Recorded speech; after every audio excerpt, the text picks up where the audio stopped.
I doubled the dose this morning. The voice was calm, careless. Elliot stopped breathing. I'm done waiting for him to die. Everything he owns should already be mine. A man answered, almost amused. Relax. He won't last much longer. Elliot didn't move. He couldn't. Because they were talking about him. And for the first time in months, everything made sense. The weakness, the dizziness, the way his body had been slowly giving up on him. It wasn't illness. It wasn't stress. It wasn't in his head. Elliot Crane had been dying right in front of everyone. And the people closest to him were the ones making sure it happened. Before we dive deeper, let us know in the comments where you're watching from. We'd love to hear from you, and don't forget to hit that subscribe button so you never miss any of our upcoming videos. Elliot stayed where he was, forcing his breathing to slow, forcing his mind to catch up. This wasn't panic he had just overheard. It was structure. Calm voices, steady pacing, no urgency. That meant this had been happening for a while. Long enough to feel normal to them. Long enough that his decline was expected. Elliot Crane wasn't just anyone. He was the sole heir to a powerful estate, a man whose decisions moved money, people, and influence. And yet somehow, he had been reduced to someone barely able to stand, dependent on the very people now discussing his death like it was a delayed appointment. Vanessa. His fiancée. The one who managed his meals, his schedule, his recovery. Always close, always watching, not caring, calculating. Dominic Voss. His stepfather. The voice of reason. The man who stepped in after his father died, slowly positioning himself at the center of everything Elliot once controlled. Elliot's thoughts sharpened. This wasn't random. The symptoms, the timing, the routine, it all lined up too perfectly. How long had they been poisoning him? Because nothing about this sounded new. And if it wasn't new, then it meant one thing. They had been planning this. Which raised something even worse. Was this really about money, or was there something else they needed from him before he died? Elliot's jaw tightened. Because if money was the goal, this could have been faster. Cleaner. But this was controlled, measured, intentional. They needed time. And then the final question hit him. Why had no one else noticed? The doctors, the staff, the people who saw him every day. No one questioned it. No one pushed back. No one stopped it. That kind of silence doesn't happen by accident. Elliot felt it then, clear and cold. This wasn't just Vanessa. This wasn't just Dominic Voss. This was something bigger. Something already in motion. And the most dangerous part, it had started long before he ever felt sick. Elliot Crane had stepped into power before he was ready. When his father died, there was no transition, no time to adjust. Just expectation. The Crane empire moved forward. And he was expected to move with it. Meetings replaced grief. Decisions replaced reflection. Every room he walked into demanded certainty, even when he felt anything but certain. The pressure didn't come all at once. It built quietly, layered into long days, short nights, and responsibilities no one else could carry. When the exhaustion started, it felt earned. When the weakness followed, it felt explainable. Stress, that's what they called it, and Elliot accepted that, because it made sense. Evelyn Crane never allowed herself to appear broken. She carried loss with composure, maintaining the image expected of her, steady, refined, untouched by chaos. But loneliness has a way of finding space, even in controlled lives. When Dominic Voss entered hers, the change was immediate. He was attentive, present in ways that felt reassuring after absence. He didn't force his way in, he was invited. And once inside, he adapted quickly, learning the rhythms of the family, the business, the silence between conversations. To outsiders, he was exactly what Evelyn needed. To Elliot, something about him never fully settled. Dominic Voss knew how to exist without resistance.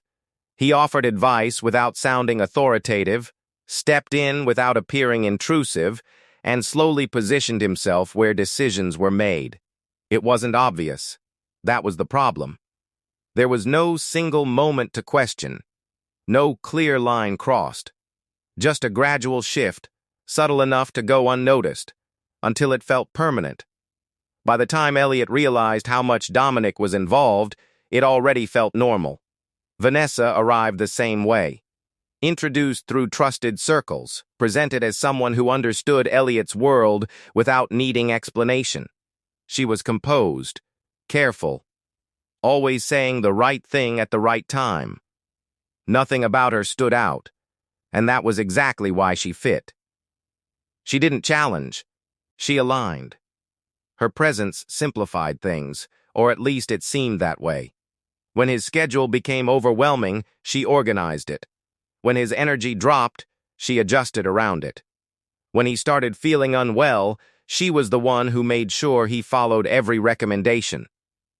Looking back, the warning signs were everywhere. But Elliot didn't see them. Not yet. Because the changes never came all at once. They came in patterns.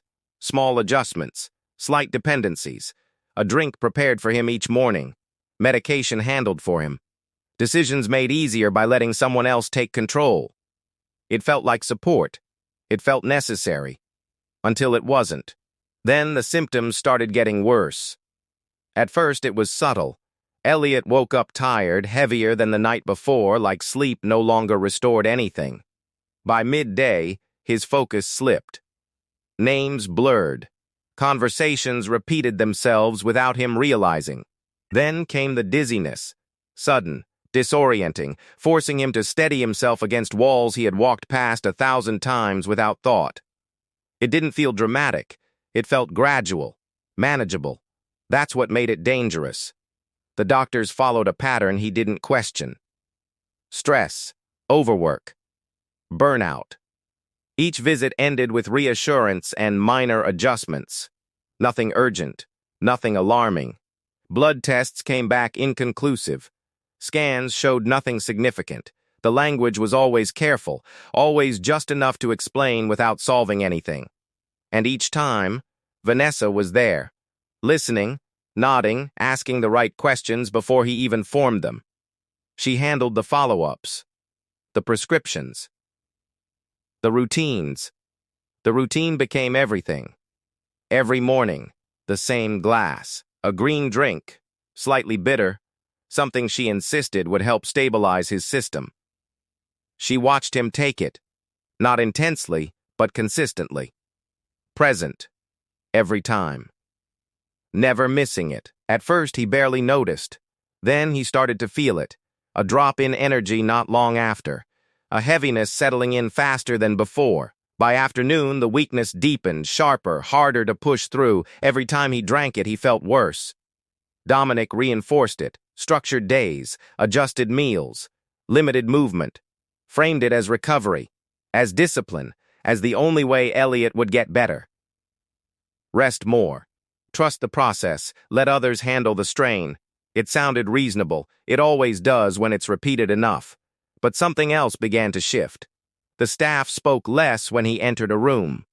Conversations stopped too quickly. Eye contact lingered just a second too long, then disappeared. No one said anything directly. No one stepped out of line. But the silence wasn't neutral. It felt controlled. Elliot noticed it, but not clearly enough. Not until the pattern became impossible to ignore. Because this wasn't random decline. It was timed, measured, consistent, and it always led back to the same moment, the drink. But the real turning point came the night he came home early. Elliot wasn't supposed to be home that early.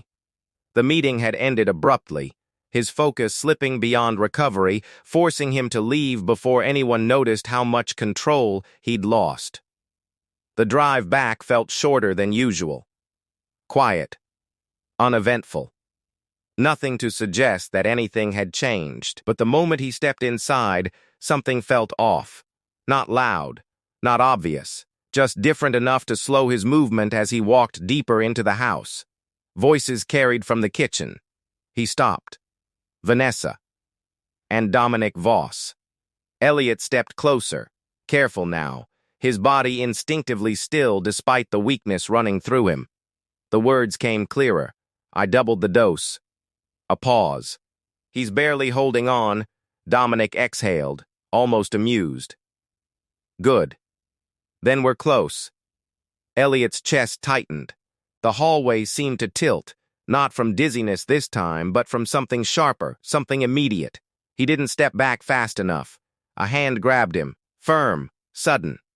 Before he could react, he was pulled sideways into darkness, the door closing softly behind him.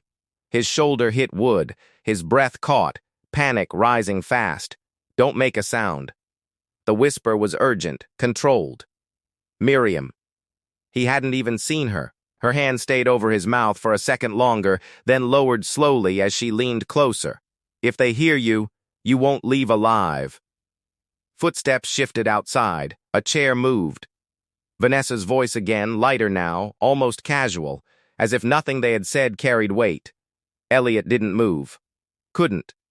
Because every piece had just locked into place. The weakness, the routine, the drink. None of it was accidental. None of it was misdiagnosed. It was deliberate. And it had been happening right in front of him. His breathing slowed, but his thoughts didn't. They raced, sharp and unforgiving, cutting through every moment he had ignored, every decision he had handed over, every time he chose trust over doubt. Miriam's grip tightened slightly on his arm, grounding him. She knew. Which meant this wasn't new. Elliot stared into the dark. The truth settling in fully now, leaving no space for denial, no room for misunderstanding. Everything he believed about his life collapsed in seconds. Miriam didn't wait for the voices to fade completely. She opened the closet just enough, checked the hallway, then pulled Elliot forward with urgency he hadn't seen from anyone in that house before. No hesitation, no explanation, just movement. Elliot followed, forcing his body to cooperate, every step unsteady but driven by something stronger than weakness now. Awareness. They moved through the back corridor, avoiding the main hall, avoiding sightlines. Miriam knew exactly where to go. Doors opened quietly, closed without sound. Within seconds, they were outside. Cold air hit Elliot's face. Real, sharp, grounding. The car was already waiting. Miriam got in first, starting the engine before Elliot had fully closed the door. The house behind them stood still, silent, unchanged, as if nothing had just happened inside it. They drove. No music, no conversation, just the low hum of the engine cutting through the night. Elliot stared ahead, his reflection faint in the glass, barely recognizing the man looking back. Weak. Slower. But no longer unaware. Police, he said finally, his voice low, controlled. Miriam didn't hesitate. They're already controlled. The words landed harder than anything he had heard so far. Elliot turned slightly, studying her now, not as a servant, not as someone in the background, but as the only person who had acted when it mattered. How long? He asked. She kept her eyes on the road. Long enough. That was all she said. But it was enough, because it confirmed what he was already beginning to understand. This wasn't just Vanessa. This wasn't just Dominic Voss. This had structure, protection, reach. Every step he had taken, every decision he thought he made, had been influenced, redirected, managed. Elliot leaned back slightly, his mind no longer chasing answers but organizing them. He wasn't safe. Not yet. But he wasn't powerless either, because for the first time since this started, they didn't know he knew. And that changed everything. The fear didn't disappear. It sharpened, focused, turned into something useful. Elliot Crane wasn't running anymore. He was thinking, planning. And then Miriam told him something even worse. Miriam kept her eyes on the road, They've already prepared everything. Elliot didn't respond. He waited. Legal documents. Transfer papers. Contingencies, she continued, steady. Precise. It's all signed. Or it will be. Elliot's jaw tightened. Signed how? Miriam glanced at him briefly. You've already been signing things. The silence that followed said enough. Elliot replayed the past few weeks. The fatigue, the moments he barely remembered, documents placed in front of him, Vanessa guiding his hand. Dominic reassuring him it was routine, necessary. He hadn't questioned it. They built the story first, Miriam said. Then, they built the evidence to match it. Elliot's focus sharpened. Doctors? Paid, she replied. Not all of them, just enough. The rest follow the reports. A clean system, controlled inputs, predictable outputs. And when it's over? Elliot asked. They'll say it was stress, Miriam said. Pressure. Decline. That you couldn't handle the responsibility. She paused. And your mother? Elliot looked at her. They're preparing to discredit her. Unstable. Emotional. Not fit to intervene. Everything aligned. The illness. The isolation. The narrative. This wasn't just about ending his life. It was about controlling what came after. They weren't just trying to kill him, they were replacing him. Elliot didn't argue. He adjusted. By morning, the story outside the mansion hadn't changed. He was still weak, still declining, still exactly what Vanessa and Dominic Voss needed him to be. He returned quietly, carefully, slipping back into the role they had designed for him. Slower movements, fewer words, just enough presence to avoid suspicion. But this time, he was watching. Every routine became an opportunity, every interaction a record.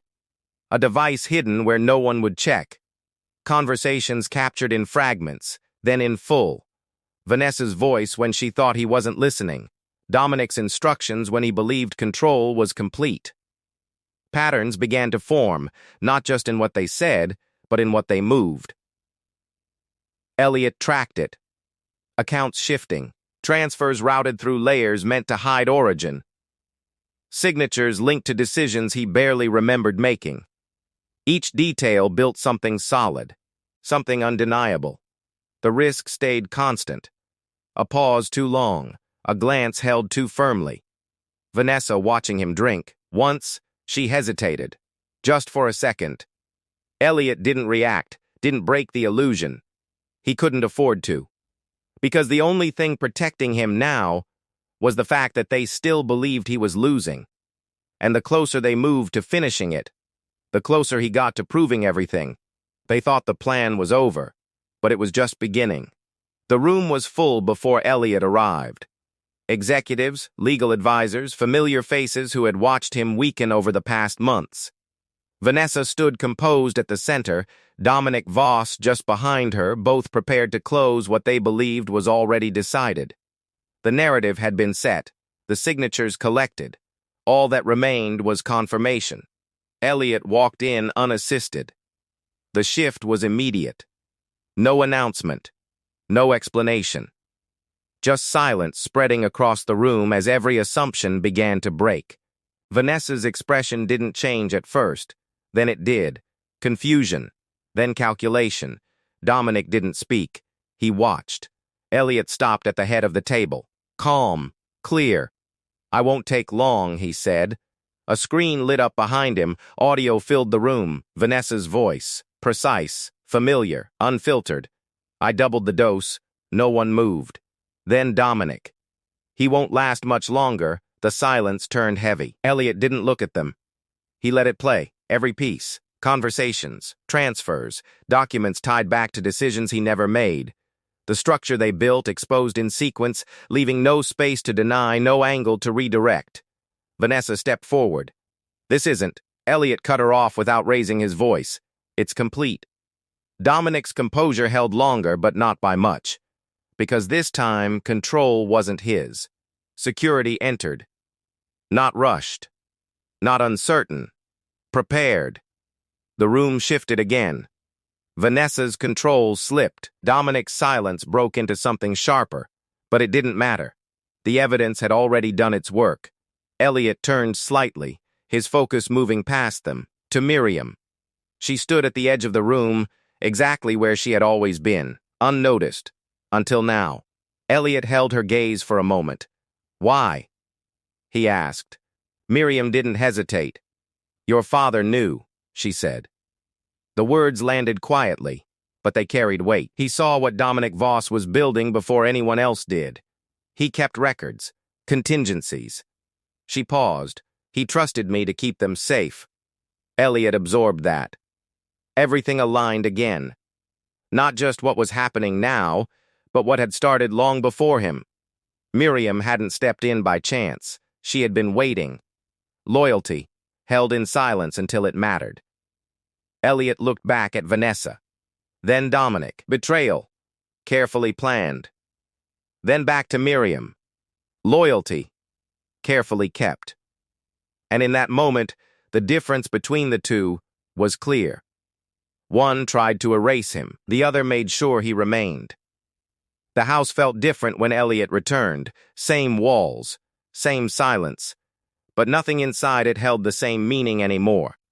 The routines were gone. The voices were gone. What remained was space. Space where trust used to exist.